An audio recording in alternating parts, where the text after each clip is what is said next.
जी students, तो आज का हमारा टॉपिक है स्टेटस ऑफ वायरसेस, यानी कि वायरस की पोजीशन क्या है ऑर्गेनिजम्स में। आया ये लिविंग है, नॉन लिविंग है, और अगर लिविंग है तो इनकी क्लासिफिकेशन में कहाँ ये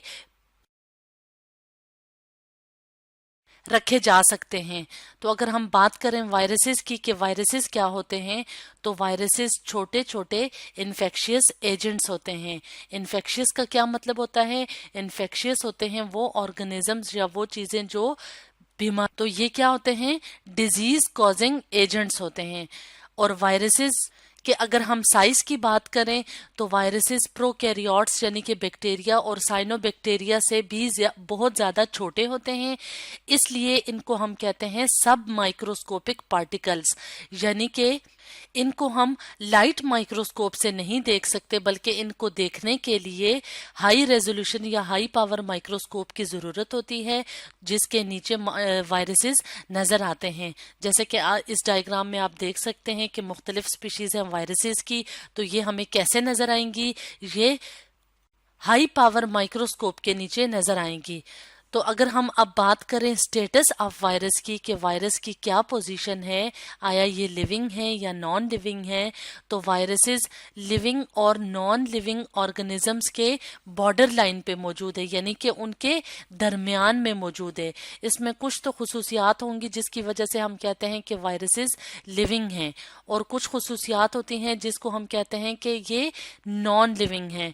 तो सबसे पहले हम बात करते हैं नॉन लिविंग कैरेक्टरिस्टिक्स या नॉन लिविंग खुसूसियात की, जिसकी वजह से हम कहते हैं कि वायरसेस नॉन लिविंग होते हैं। तो उनमें सबसे पहला जो कैरेक्टरिस्टिक या सबसे पहली जो खुसूसियत है वो ये है कि वायरसेस में सेल्स मौजूद नहीं होते, यानी कि वायरसेस क्या हैं? ए सेलुलर, यानी कि इनके अंदर सेल की कोई भी चीज मौजूद नहीं होती, जैसे कि साइटोप्लाज्म, सेल ऑर्गेनेलिज। और सेल ऑर्गेनेलिज में क्या चीजें शामिल हैं? माइटोकॉन्ड्रिया, न्यूक्लियस, गोल्जी बॉडीज वगैरह। तो इस तरीके की कोई चीज भी वायरसेस में मौजूद नहीं होती, इसलिए हम कहते हैं कि वायरसेस क्या हैं? ए सेलुलर हैं। और ये एक कैरेक्टरिस्टिक है जिसकी वजह से हम कहते हैं कि वायरसेस को हम नॉन लिविंग ऑर्गेनिजम्स में शामिल करते हैं। इसके अलावा एक और कैरेक्टरिस्टिक है जिसकी वजह से हम कह सकते हैं कि वायरसेस क्या हैं? नॉन लिविंग है, और वो ये कि वायरसेस को हम क्रिस्टलाइज फॉर्म में भी देख सकते हैं, यानी कि इनके क्रिस्टल्स भी बन सकते हैं। और क्रिस्टलाइजेशन की जो प्रॉपर्टी होती है वो नॉन लिविंग थिंग्स की होती है। तो इस वजह से इसको हम कहते हैं कि वायरस का जो ये कैरेक्टरिस्टिक है, इसकी वजह से भी इसको कहते हैं कि ये नॉन लिविंग हो सकता है। इसके अलावा एक और कैरेक्टरिस्टिक है जिसकी वजह से वायरसेस को नॉन लिविंग थिंग्स में रखा जा सकता है, और वो ये है कि वायरसेस खुद ब खुद रेप्लिकेट या रिप्रोड्यूस नहीं कर सकते, और इनको रेप्लिकेट करने के लिए या रिप्रोड्यूस करने के लिए होस्ट की जरूरत होती है। तो ये तो कुछ कैरेक्टरिस्टिक थे जिसकी वजह से वायरसेस को नॉन लिविंग थिंग्स में रखा जाता है।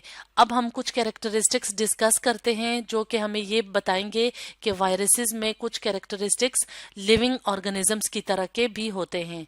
और सबसे पहला लिविंग कैरेक्टर वायरस का क्या है कि वायरस के अंदर अपना जेनेटिक मटेरियल मौजूद होता है। जेनेटिक मटेरियल यानी विरासती मादा, जो कि डीएनए भी हो सकता है और या आरएनए भी हो सकता है।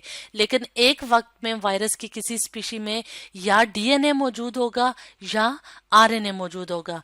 जैसे कि आप इस डायग्राम में देख सकते हैं कि कुछ वायरसेस की स्पीशीज दिखाई गई हैं, और अगर हम इस स्पीशी की बात करें तो इस स्पीशी के अंदर वायरस के पास डीएनए मौजूद है, यानी कि विरासती मादा किस शक्ल में मौजूद है?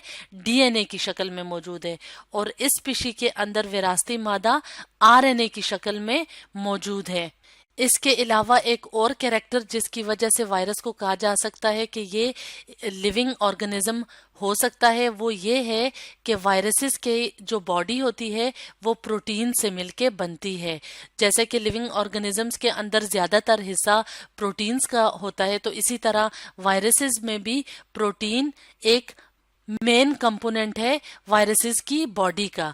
इसके अलावा वायरस के अंदर एक और कैरेक्टर होता है जिसकी वजह से हम कहते हैं कि वो लिविंग ऑर्गेनिज्म हो सकता है, वो ये है कि वायरस म्यूटेट कर सकते हैं, यानी कि वायरसेस का जो विरासती मादा डीएनए या आरएनए है वो म्यूटेट यानी कि वो चेंज हो सकता है, और ये कैरेक्टर लिविंग ऑर्गेनिजम्स में पाया जाता है।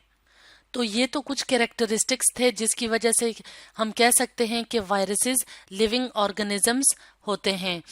और अगर हम बात करें वायरसेस के स्ट्रक्चर्स की, तो वायरस के अंदर विरासती मादा यानी कि डीएनए या आरएनए मौजूद होता है, और मेन बॉडी वायरस की किससे मिलके बनती है? प्रोटीन से। और प्रोटीन क्या करता है? कैप्सिड प्रोटीन, जैसे कि आप देख सकते हैं कि कैप्सिड प्रोटीन्स है, यानी कि ये क्या करते हैं? विरासती मादे के इर्द गिर्द एक शीट सी बनाते हैं, यानी कि एक हाला सा बनाते हैं जो कि विरासती मादे को क्या करता है? प्रोटेक्ट करता है, हिफाजत करता है। तो इस तरह से वायरसेस के अंदर नॉन लिविंग और लिविंग कैरेक्टरिस्टिक्स मौजूद होते हैं। इसी वजह से वायरसेस का स्टेटस क्लियर नहीं होता, तो इसको वायरसेस को कहा जा सकता है कि वायरसेस जो हैं वो लिविंग और नॉन लिविंग ऑर्गेनिजम्स के बॉर्डर लाइन पे मौजूद हैं, यानी कि उनके दरमियान में मौजूद होते हैं। अब हम बात करते हैं कुछ और पार्टिकल्स की जो कि वायरसेस की तरह होते हैं, जिनको हम कहते हैं वायरॉइड्स और प्रायोन्स। तो सबसे पहले हम बात करते हैं वायरॉइड्स की कि वो क्या पार्टिकल्स होते हैं और वो क्या होते हैं।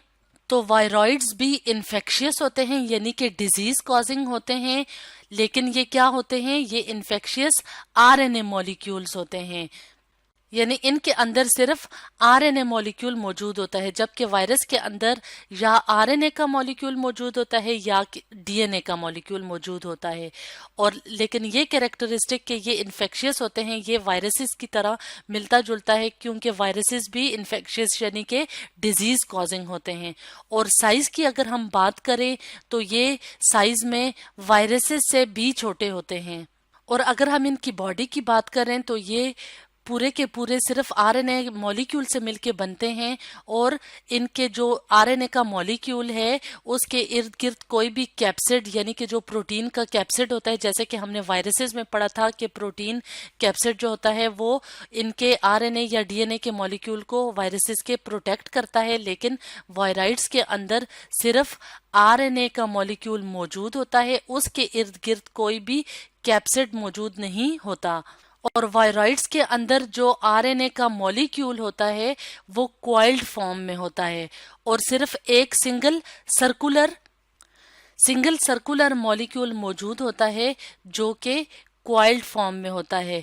जैसे कि आप इस डायग्राम में देख रहे हैं कि ये इस तरीके से एक ही मॉलिक्यूल है आरएनए का और ये क्वाइल्ड फॉर्म में है, और इसके इर्द गिर्द कोई भी कैप्सिड मौजूद नहीं होती। अब अगर हम बात करें कि वायरॉइड्स जो हैं वो किन ऑर्गेनिजम्स में इन्फेक्शन या डिजीज कॉज करते हैं, तो ज्यादातर ये क्या करते हैं? ये क्रॉप्स को इफेक्ट करते हैं, यानी कि ये क्रॉप्स की डिजीज कॉज करते हैं। और क्रॉप्स में कौन कौन सी क्रॉप्स हैं जो इससे वायरॉइड पार्टिकल से इफेक्ट होती हैं? वो हैं टोमेटोज, पोटैटोज और फ्रूट ट्रीज वगैरह।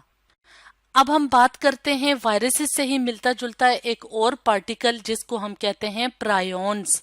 तो प्रायोन्स क्या होते हैं? प्रायोन्स होते हैं इन्फेक्शियस प्रोटीन मॉलिक्यूल्स, और इसका ये कैरेक्टरिस्टिक कि ये इन्फेक्शियस हैं यानी डिजीज कॉजिंग है, ये वायरसेस की तरह मिलता है, और प्रोटीन पार्टिकल्स हैं यानी इनकी बॉडी सिर्फ प्रोटीन से मिलके बनी होती है। जबकि वायरसेस के अंदर प्रोटीन के साथ साथ अपना विरासती मादा यानी डीएनए या आरएनए भी मौजूद होता है, जबकि प्रायोन्स के अंदर सिर्फ प्रोटीन पार्टिकल्स मौजूद होते हैं। तो प्रायोन्स के अंदर कोई भी डीएनए या आरएनए का मॉलिक्यूल मौजूद नहीं होता। अगर हम बात करें प्रायोन्स के कि ये किन ऑर्गेनिजम्स में इन्फेक्शन कॉज करती हैं, तो प्रायोन्स डिजीजेस कॉज करते हैं एनिमल्स और ह्यूमंस में। और क्योंकि इनकी बॉडी सिर्फ प्रोटीन पार्टिकल से मिलके बनी होती है, तो ये माइक्रोस्कोप के नीचे इस तरीके के नजर आते हैं, यानी कि सिर्फ प्रोटीन्स होती हैं जो कि इस शेप की होती हैं, ग्लोबुलर शेप की होती हैं। और ये डिजीजेस किस में कॉज करती हैं? एनिमल्स और ह्यूमन बीइंग्स में। तो इस तरह वायरॉइड्स और प्रायोन्स के कुछ कैरेक्टरिस्टिक्स जो होते हैं वो वायरसेस की तरह के होते हैं, यानी वायरसेस की तरह वायरॉइड्स और प्रायोन्स भी इन्फेक्शियस होते हैं, यानी डिजीज कॉजिंग होते हैं। तो वायरसेस के क्योंकि कुछ कैरेक्टरिस्टिक्स लिविंग होते हैं तो और कुछ नॉन लिविंग कैरेक्टरिस्टिक्स होते हैं, इसलिए वायरसेस का जो स्टेटस या पोजीशन है वो क्लासिफिकेशन सिस्टम के अंदर क्लियर नहीं है, इसलिए वायरसेस को प्रॉपर क्लासिफिकेशन सिस्टम में नहीं रखा जाता। तो स्टूडेंट्स, आज हमने पढ़ा स्टेटस ऑफ वायरसेस के बारे में।